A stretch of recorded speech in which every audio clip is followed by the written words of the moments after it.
Goofyfoot, Pilot, Emancipation by Richard Redlo. In and around a mid-sized city. Exterior, hospital, day, present. 3 dangerous-looking teen skateboarders race up the sidewalk, past security, into the hospital entrance. Interior, hospital hallway, day, present. The skateboarders ride past doctors, nurses, and family into a hospital room. Interior, hospital room continuous. Eliot Glassman, 15, tall and skinny, fully clothed, lies on a bed. His head is bandaged, his closed eyes very black. Nose swollen, cheeks badly bruised. Eliot hugs a skateboard to his chest. One by one, the skateboarders dismount, give Eliot a fist bump. Their leader speaks. The fuck did those suburban maggots do to you? Interior hospital outside Eliot's room a half hour later. The teens ride out, making all others scatter. Eliot closes his eyes, softly snores. Start Eliot's dream. Interior, a dark room, night, 6 days ago. On Eliot, his face decorated with dried blood from a previous fight. His eyes go wide with fear. Eliot's POV. A fist pounds his right eye, then his left. A plank of wood slams into his head with a sickening thud. Black. End Eliot's dream. Interior, hospital room day continuous. Eliot bolts awake, gasps for breath, shivers with fear. Eliot's parents, Amelia O'Brien and Henryk Glassman, enter Eliot's room. She's mid-40s but trying to look mid-30s with short dyed hair, and he's 50 but trying to look like a grad student, hair tied in a ponytail. Eliot quickly closes his eyes, pretends to snore. His parents whisper to one another, a little too loud. I'm suing that school. The kids were expelled. Eliot gets straight A's, that's all the school can do. Now it's up to you to make sure he has a home where he feels... Not me. You take him back. I had him on my own for 3 years. You only had him 3 months. You're the one who wanted a kid. Yeah, well, I didn't want this kid. Eliot's eyes pop open wide. Yeah, I'm moving in with Phillips. Eliot's parents respond to one another, not to him. Who's Phillips? One of the gang in the hallway. Eliot's new criminal buddies. Ms. Benton, 40, African-American, professionally clad, enters the room. She clears her throat but is ignored. I think he's the one who called the ambulance. If you had been home that night... I came home late.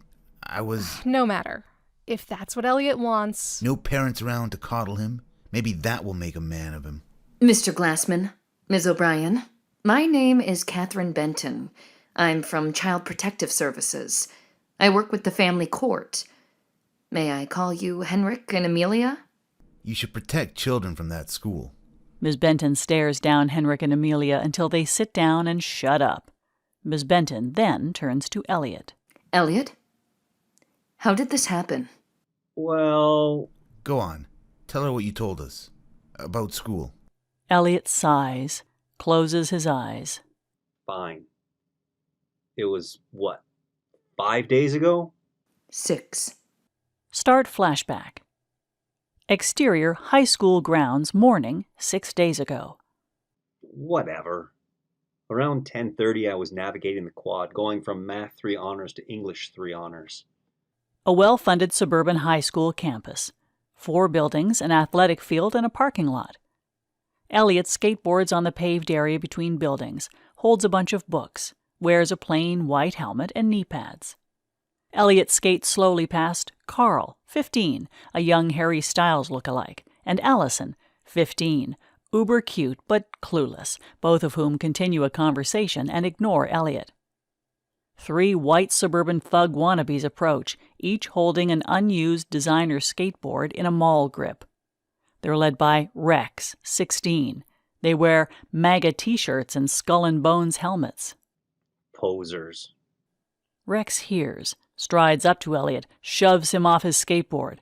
Eliot's books go flying.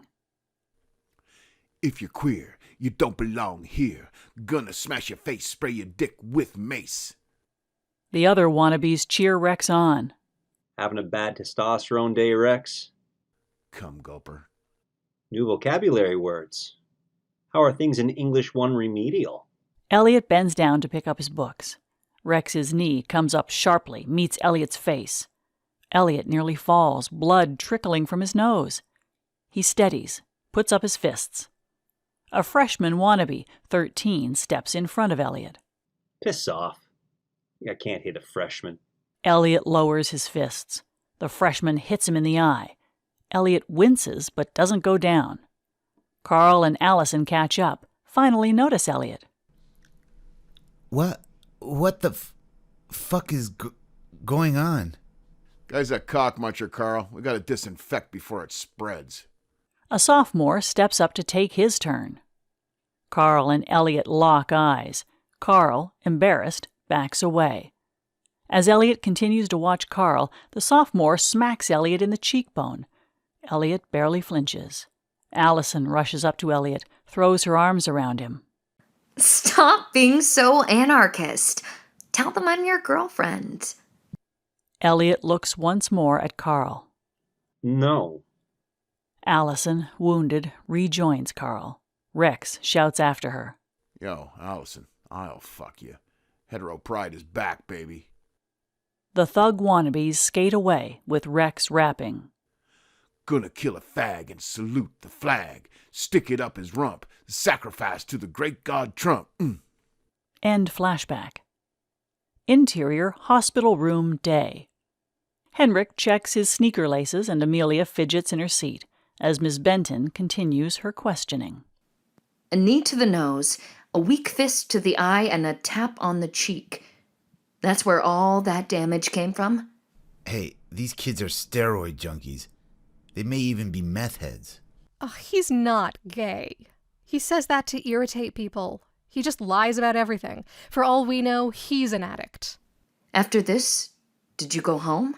Yeah. How did you get home? School bus? A city bus? And you went directly to your dad's? Start flashback. Exterior Washington Park, day, 6 days ago. It was early, so I went downtown. Eliot skateboards onto the paths of a large urban park, still wearing his helmet and knee pads. A blond teen boy, 18, clad in a prep school uniform, approaches on a skateboard. Why are you bleeding? Some guys at school beat me up. Want to come over for a dinner party? Sure. I'm Eliot. I'm Phillips. But we have a dress code. Blond teen boy hands Eliot a necktie.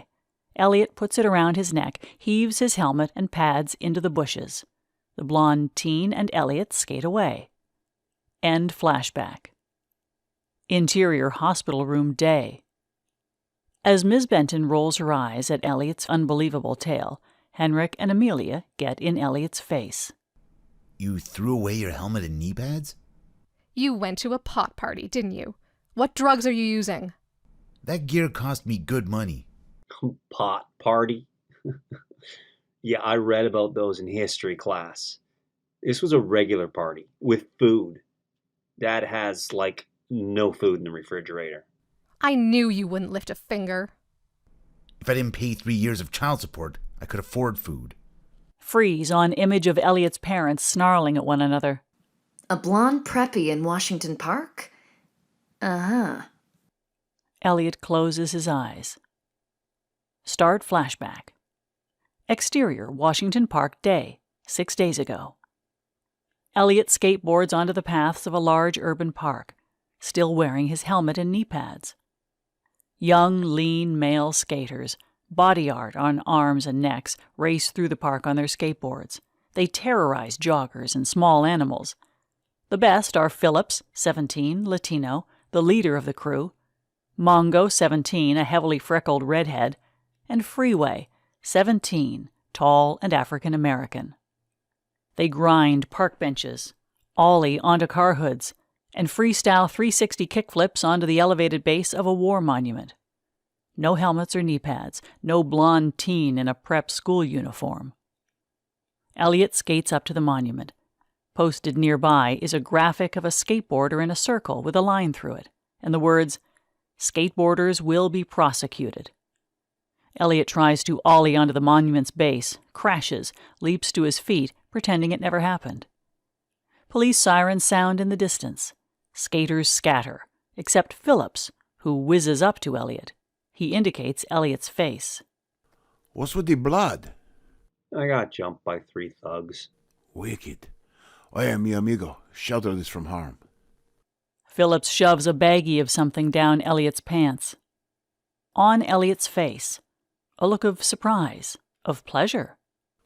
Keep quiet and all will be well. Phillips skates behind a tree, close enough to hear and see. Phillips' POV. A police car pulls onto the park roadway, drives toward Eliot, stops a couple of feet away. A female officer jumps from the car, gets right in Eliot's face. Hey, Nosebleed. What the fuck you think you're doing? Irish, with a smattering of Welsh. Huh? Maybe a Danish great-grandfather? What the fuck are you talking about? Your accent. It's strongest when you say fuck. Skating on the fucking monument is illegal. The fucking monument to young men who died to preserve peace and freedom and the right to shop at Walmart? Listen, you little asshole. Seriously. Mouthwash is appropriate after eating roadkill with onions. She smacks him on the side of his helmet. Ow! Who do you think you are, my mother? Oh, does Mommy beat you up, precious?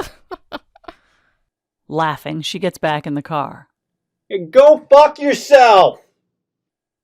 The female officer puts the car in reverse, backs up quickly toward Eliot. He stands his ground. She shifts into drive, pulls away. Eliot says goodbye with a middle finger. Phillips, Mongo, and Freeway race to Eliot. Phillips takes off Eliot's helmet, heaves it into the bushes. Lose the knee pads, too. Eliot pulls them off, tosses them well short of the bushes. Phillips gives Eliot a man-hug with 2 full-fisted backslaps. The others pat him on the head and back, whoop it up. That was banging, Goofy Foot. Goofy foot? Right foot forward, not regular. Eliot steps on his skateboard. His right foot is forward, left foot is back. Do you ride switch stance or just Goofy? Just goofy. It's what comes natural. Eliot switches to regular stance. Clearly isn't comfortable. No problem. Phillips? Goofy's cool. This Named is after Mongo Geoff and Freeway. Phillips? You? And this pulled is a Phillips. 66? Insert. Footage of a Phillips 66. A skater gathers speed on a ramp, rides backwards up to the lip, plants his hand, swings himself completely upside down, then shifts his weight, twists around in midair, and drops back onto the ramp. Back to scene.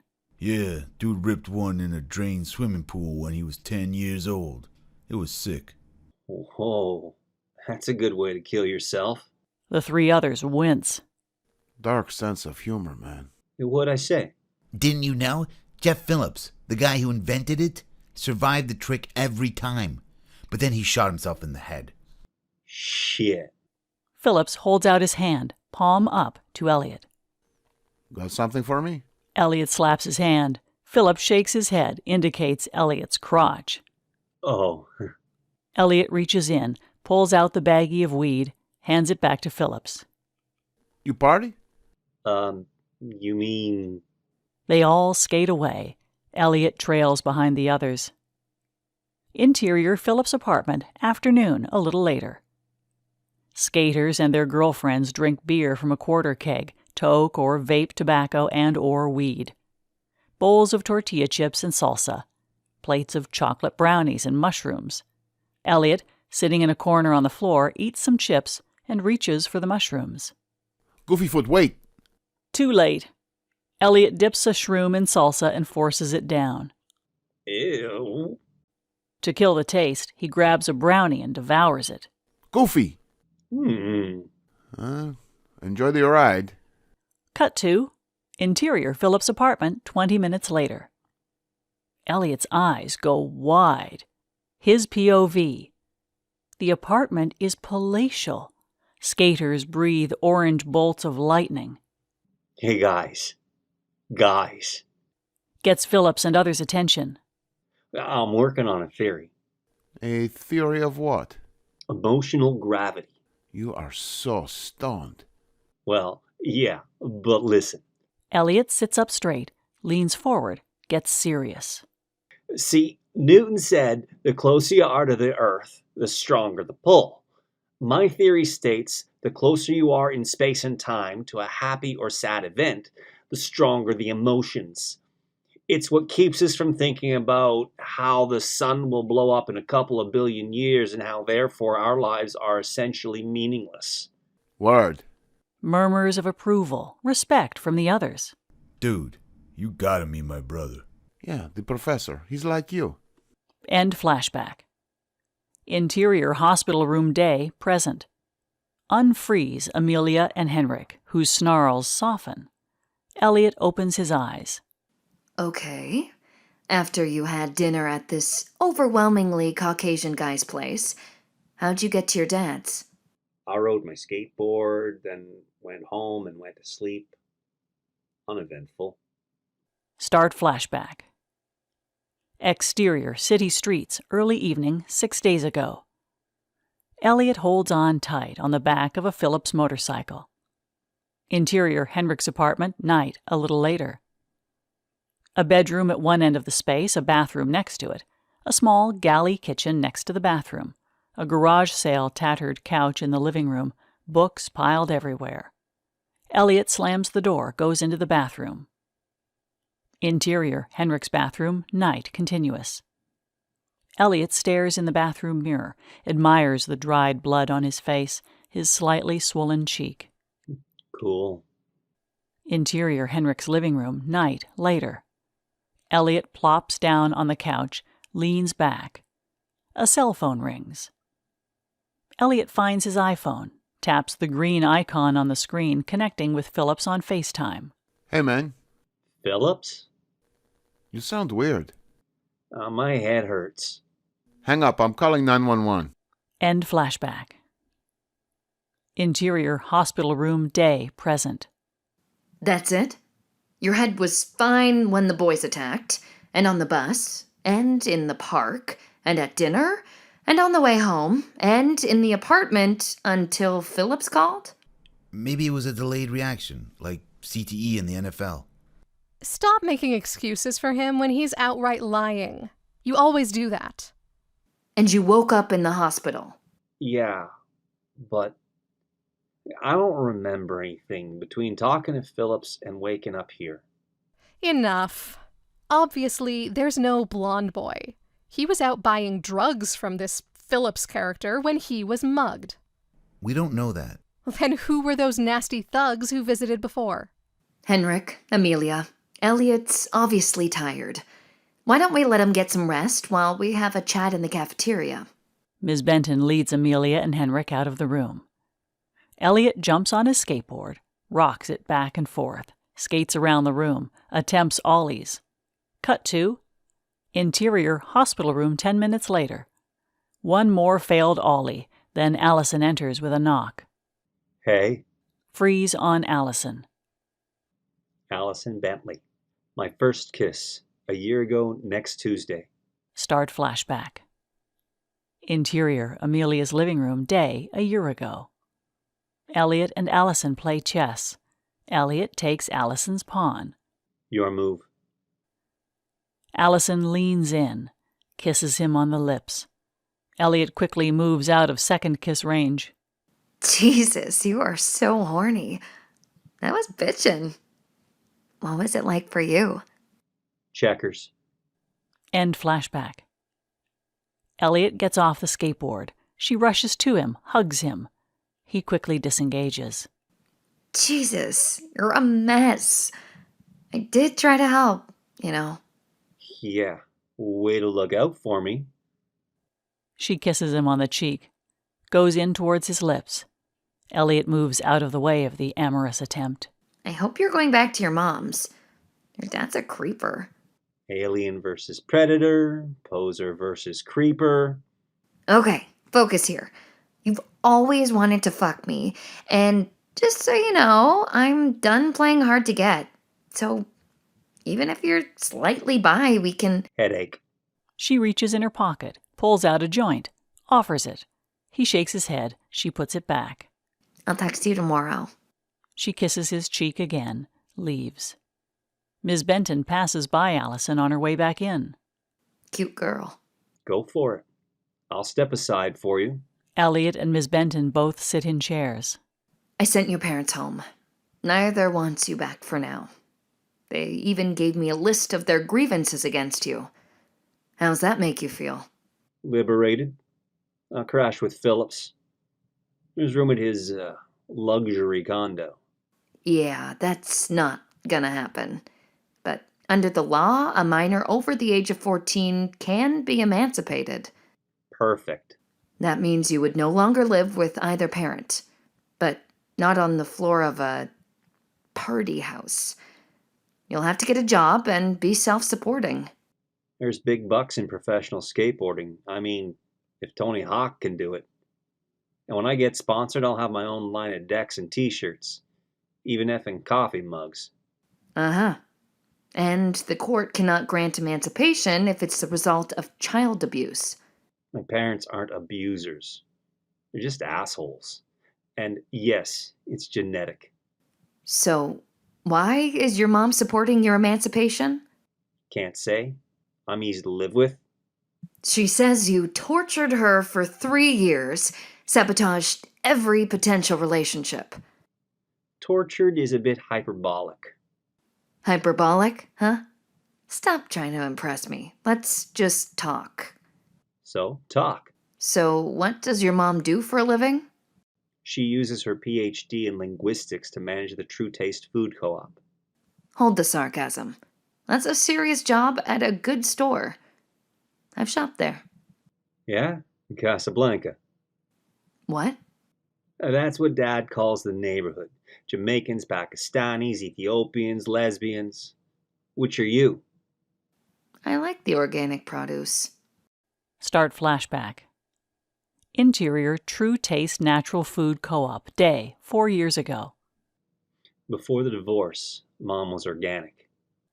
Amelia wears slacks and a flannel shirt, runs fingers through her long, graying hair, rings up customers at the cash register. A woman whispers to her, smiles. Czech and Hungarian? The woman enthusiastically nods. Freeze on Amelia at the cash register. She didn't wear makeup or dye her hair or do any of the other poser things that insecure breeder women do to get men to give them a second look. End flashback. Interior hospital room, day, present. The look on Ms. Benton's face says enough is enough. Insecure breeder women? Sorry. What are you? Straight? A lipstick lesbian? Or a haspian? I'm a social worker. Why do you wear so much makeup? Was it fair to her when your dad left? She kicked him out. After the divorce, was it hard on you seeing other men pay attention to her? No.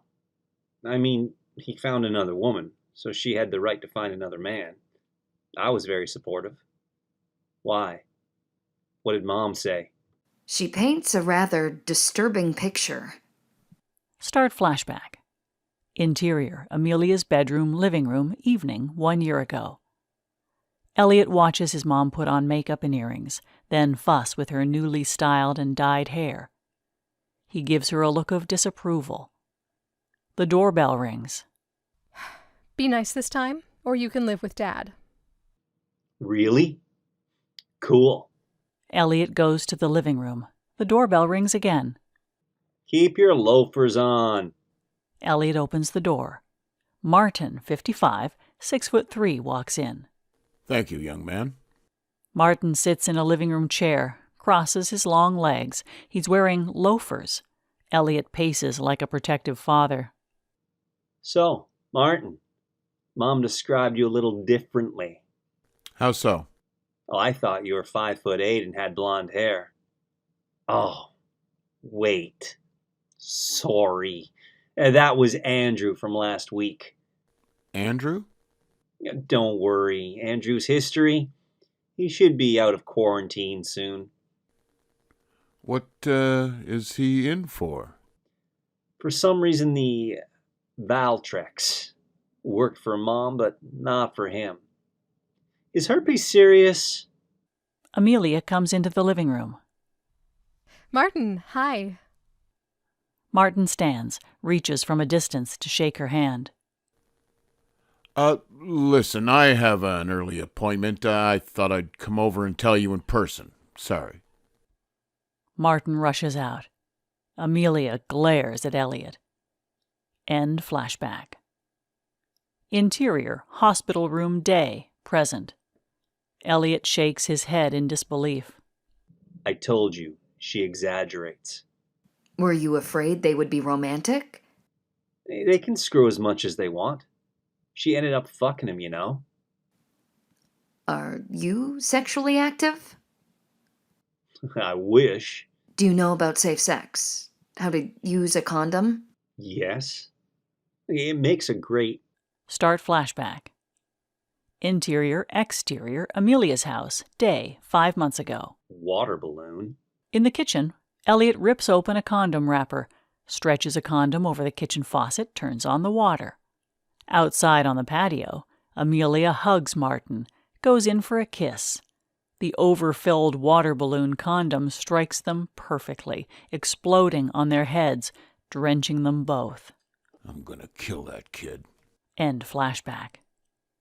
Interior hospital room day, present. And that's done. Got you grounded.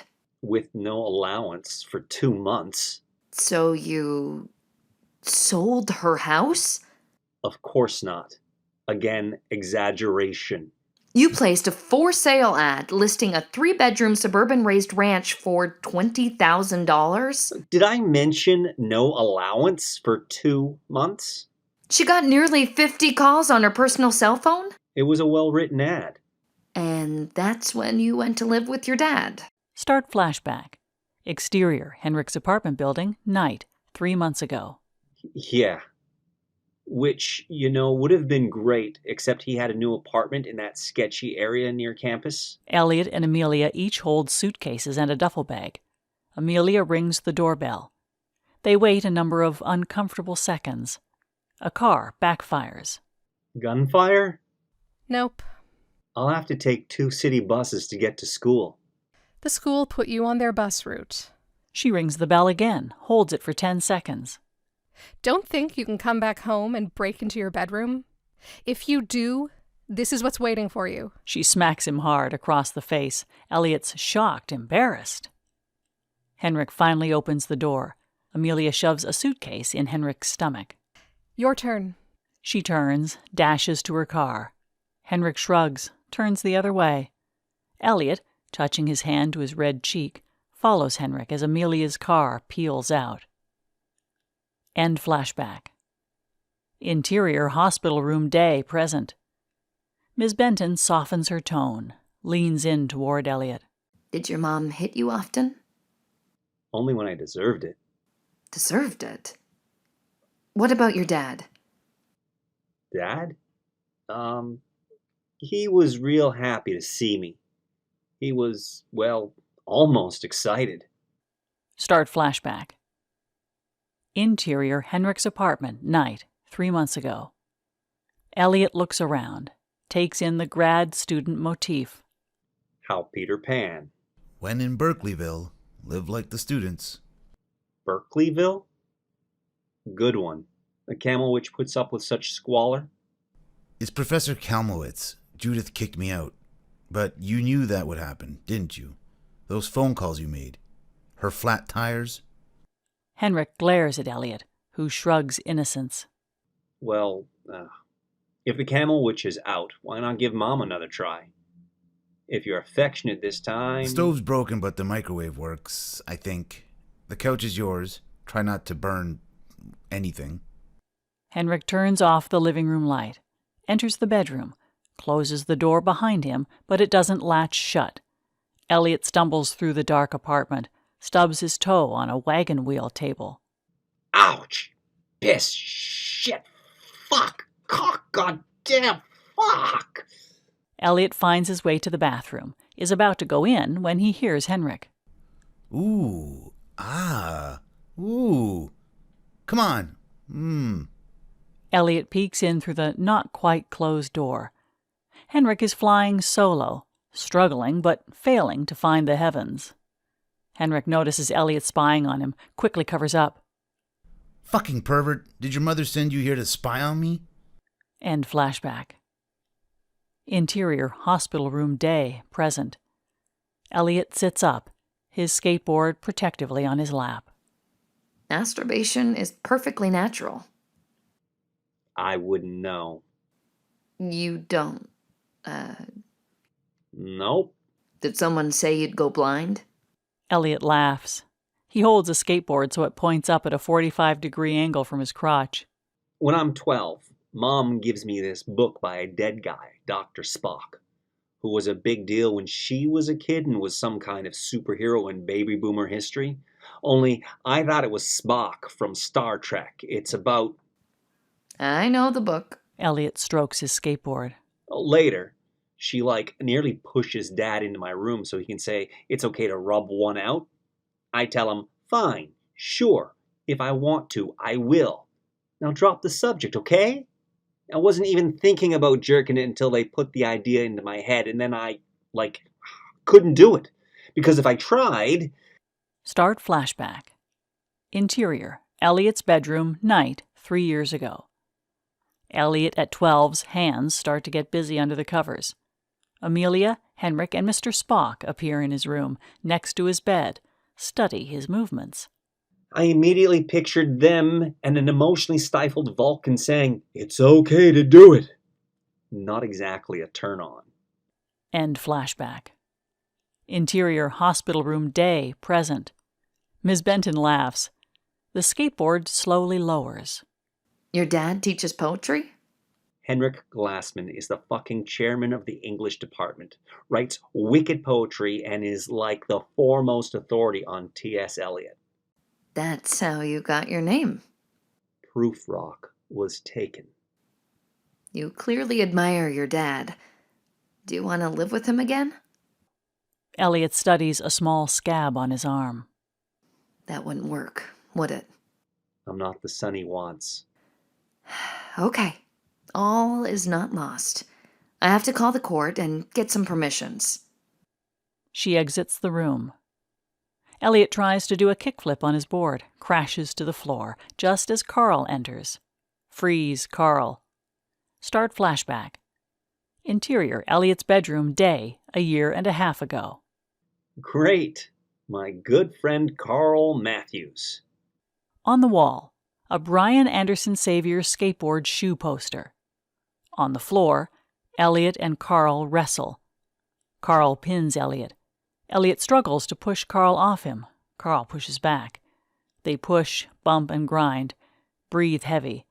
Both let out orgasmic gasps. Carl rolls off Eliot. Eliot reaches for him. Wait, Don't say it. Don't.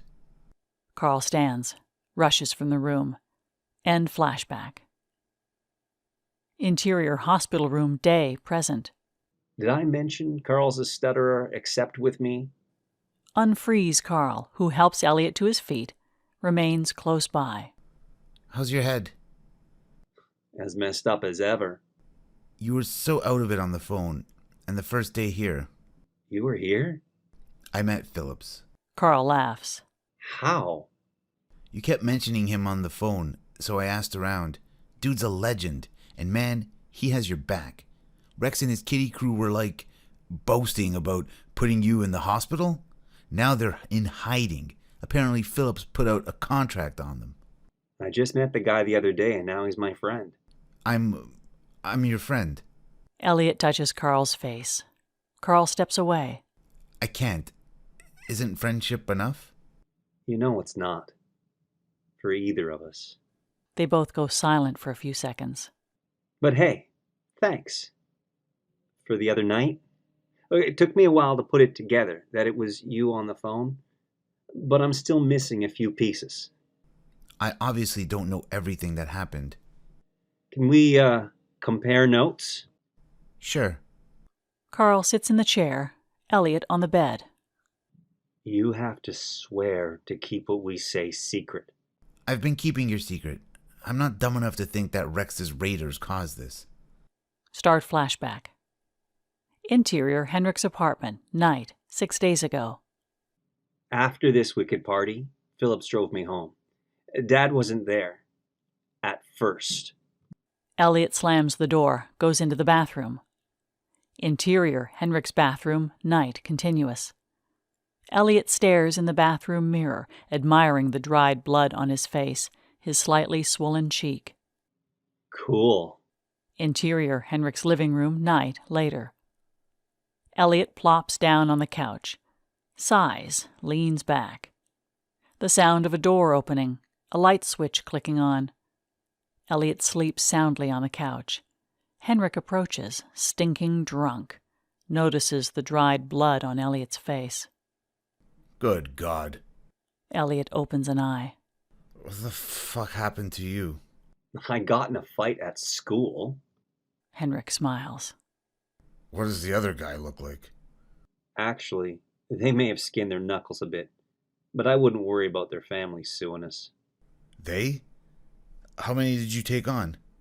3 hit me. I didn't hit back. Henryk's smile disappears.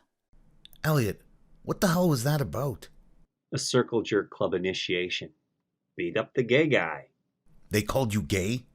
Eliot gets off the couch, takes a step away from his dad. Actually, their vocabulary was more vernacular. Why would they call you that? Pause, flashback. Interior hospital room, present. And someone broke in and beat the shit out of me. Eliot, What?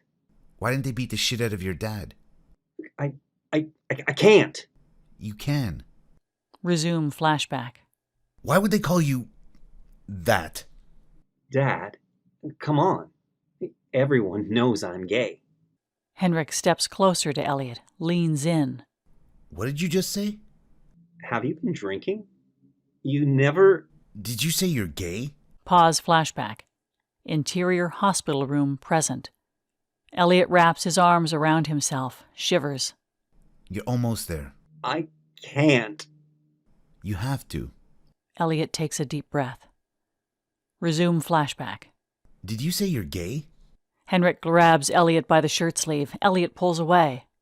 Do you want me to put on some coffee? I'm going to put on some coffee. Eliot walks toward the kitchen space. Do not walk away from me. Do we have decaf? I'm not sure caffeine would be constructive. Henryk walks up behind Eliot, grabs his shirt and spins him around, raises his fist and slugs Eliot over and over. Eliot grabs his skateboard, raises it to block the punches. Henryk snatches it away, swings it toward Eliot's head. It connects with a sickening thud. Eliot goes down to one knee. Henryk sees Eliot's blood, his eyes wide with fear. Henryk drops the skateboard, runs out. Eliot is shaking, rummages through the cupboards, finds coffee filters, looks in the refrigerator, leaving a streak of blood over the white finish, finds coffee, loads the coffee maker. It drips, but he failed to replace the carafe to catch it. Coffee runs over the counter onto the floor. Eliot stumbles back to the couch, finds his iPhone, struggles to dial. Mom? But, no, please, listen. Dad just... I didn't. No. Mom? The phone disconnects. Eliot lies down. Eliot's POV. The room is now blurry, spinning. Eliot's iPhone rings. Eliot presses the phone screen. Mom? Interior, Carl's bedroom, night, continuous. Carl lies on his bed, holds his iPhone, looks at and speaks with Eliot via FaceTime. Jesus, you look terrible. Intercut Carl and Eliot. Eliot squints his eyes, can't make out Carl's face. Phillips? Listen, I'm really tired. Eliot, it's Carl. Carl's beautiful, isn't he? What are you smoking? I hope you're not tweaking. Drugs? No thanks. Except I could use an aspirin. My head is killing me. God, he hits hard. Is that blood, Eliot? Wait. Eliot leans forward, vomits. Shit. What's your dad's new address? My dad, He'd never lay a finger on me, and he never drinks. Maybe his mother drank and she hit him, and that's why he can't, you know, really get it up. At least that's what my mom said. The address where you're staying with your dad? 1128 Western. But listen, I'm really tired. Wait, don't hang up. Carl runs out of his bedroom. Interior, Carl's living room, night, same. Continue to intercut Carl and Eliot. Carl bounds down the stairs, rushes to a landline, dials. Hello? Please, this is an emergency. 1128 Western Avenue. My friend was beat up at school, and he's talking nonsense, and he's bleeding and throwing up. How do I keep him awake? Okay. Oh, Eliot Glassman. Please hurry. Me? Phillips. Carl hangs up the landline, goes back to the iPhone. Eliot! Eliot's half asleep, but still has the phone to his ear. Eliot! Eliot's eyes pop open. Yeah? Don't go to sleep. Tell me about your theory. Your theory. Gravity of motion. Oh, yeah. I gave you the basics earlier, but there's more to it. It's like, let's say, Eliot! yeah. So your neighbor gets killed and you feel terrible. Millions die in Africa and it's no big deal. It's a big deal to them, but not to you, 'cause you're not close enough, like Newton said, right? The closer you are, the stronger the pull. Good old Newton was a rock star. And it's not just physical distance. The more time that passes, the less you feel. The old saying that time heals all wounds is wrong.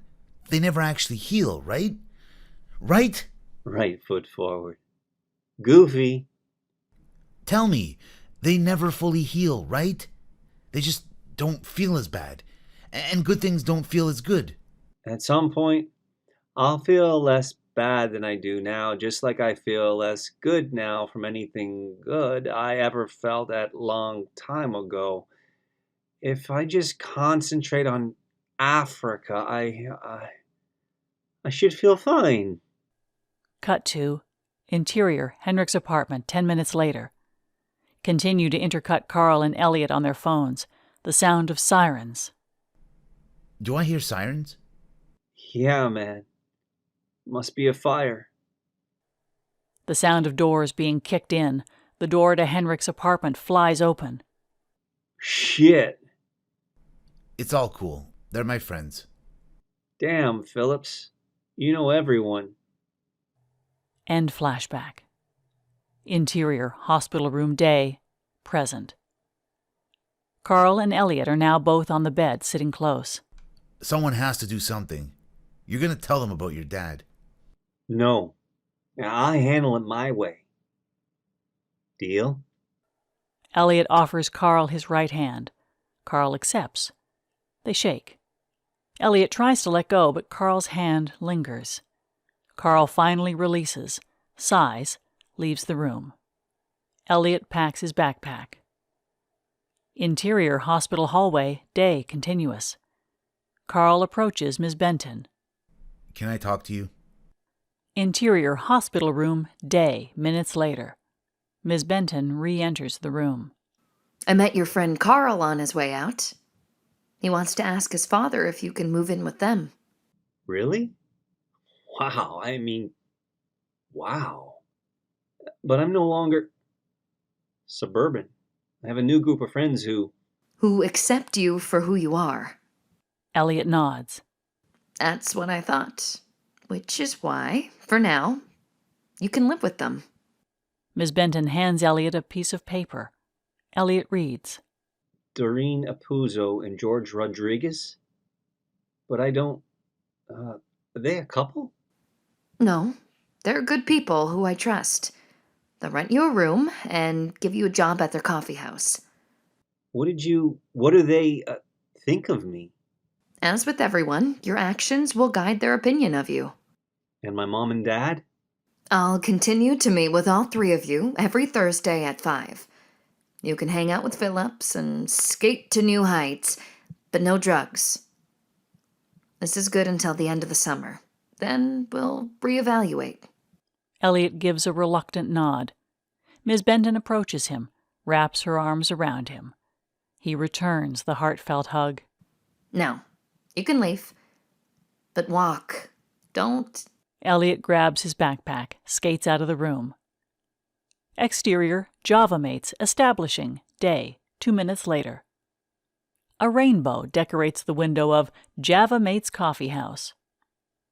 Interior, Java Mates continuous. On the walls are movie posters. Blue is the warmest color. Call Me by Your Name. Milk. Moonlight. At tables, patrons sip, nibble, read. At the counter, a line to buy coffee. Latte, tea, scones, muffins. Behind the counter, pouring and steaming, are George, 40, tall and bearish, and Doreen, 35, short and lean. The landline rings. George lunges, gets there first. Java mates. We pour 'em, you score 'em. Oh, hi. Okay, but... What? What? Are you sure we can handle him? Is he... She says he's a wonderful kid, sweet and funny. She thinks we can help him. Doreen wrestles the phone from George. It's Doreen. Okay, tall kid, head bandaged, black eyes. We're on board. Doreen hangs up, shrugs at George. George turns to a patron who is immersed in an applied mathematics text. Sean is 16, African American, 6'2" and skinny. Wire-rimmed glasses make him look professorial. Professor, there's someone coming we want you to meet. Sean looks up from the book. He smiles. Everyone, clean up your act. Exterior, Washington Park, day, 20 minutes later. Eliot drops his backpack, skates past Phillips, Mongo, and Freeway up to the monument. Eliot pops a perfect ollie onto its elevated base, lands back on the ground, then hits a decent kickflip, gets high fives from all. Fuck yeah. Hey, anyone want to get some coffee? With Eliot in the lead, the group rides out of the park. Exterior, Java mates, day, a half hour later. Phillips, Mongo, and Freeway come to a stop, pop their boards into their hands. Eliot races up too fast. Pops his board too hard, loses control. As Eliot falls backward, his board rises and continues forward toward the plate glass window. Oh, shit. Interior, Java mates, day, same, starting seconds earlier. Through the window, the sight of a skateboard smashing into the plate glass. Patrons scatter. George and Doreen look on in horror as the skateboard cracks, but doesn't break, the entire length of the window. The door bangs open. George and Doreen watch 4 tough teens enter, one of whom has a bandaged head, black eyes. Oh, shit! The end.